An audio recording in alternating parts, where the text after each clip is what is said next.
Ibu. Jadi hari ini kita masuk mata kuliah apa? Pasti kalian belum ingat ya hari ini kita masuk.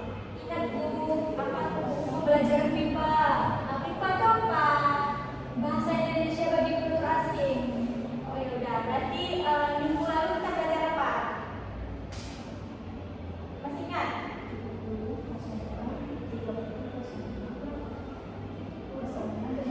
Metode. Nah, jadi karena minggu lalu libur, pasti kalian di rumah asik bantu orang tua. Jadi kita hari ini belajar tentang budaya Aceh dalam MIPA. Di sini kan orang Aceh semua kan?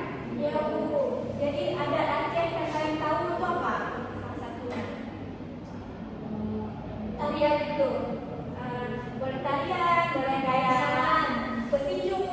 Kan pesiju itu kalau misalnya kalian tahu itu kan budaya dari India masa Hindu yang dibawa ke Aceh pada masa penjajahan. Makanya sekarang udah jadi budaya kita. Nah, di pelajaran MIPA ini kita juga belajar tentang tradisi-tradisi seperti itu. Nah, jadi budaya merupakan aktivitas budaya menjadi salah satu yang rutin dipelajari dalam MIPA.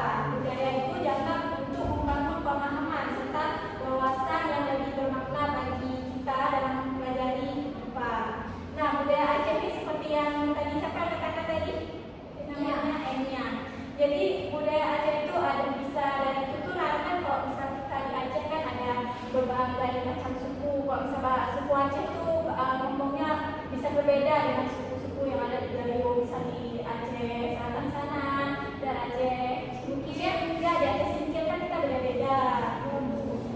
Terus kalau misalnya dari tarian, kalau misalnya tarian misalnya kayak kita kemarin pergi ke Museum Tsunami, itu di situ tarian yang biasa digunakan kan tarian dari Gayo. Tapi kalau misalnya kalian pergi ke rumah-rumah ada pesta-pesta itu, kalian sering menjumpai tarian apa?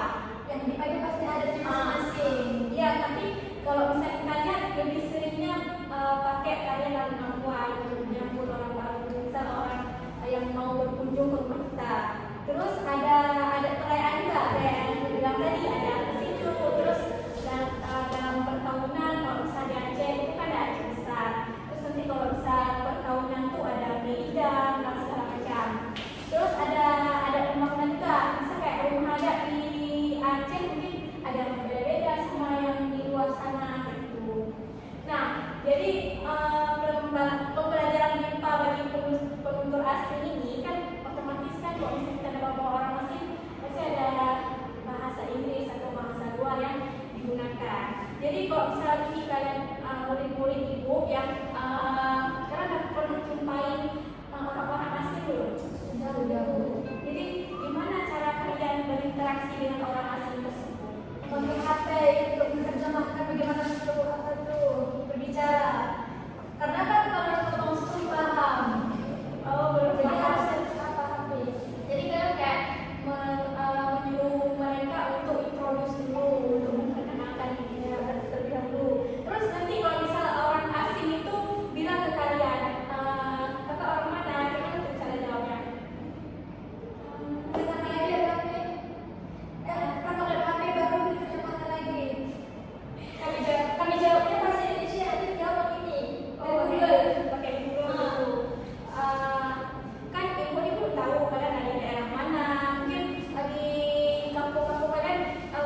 Arabia.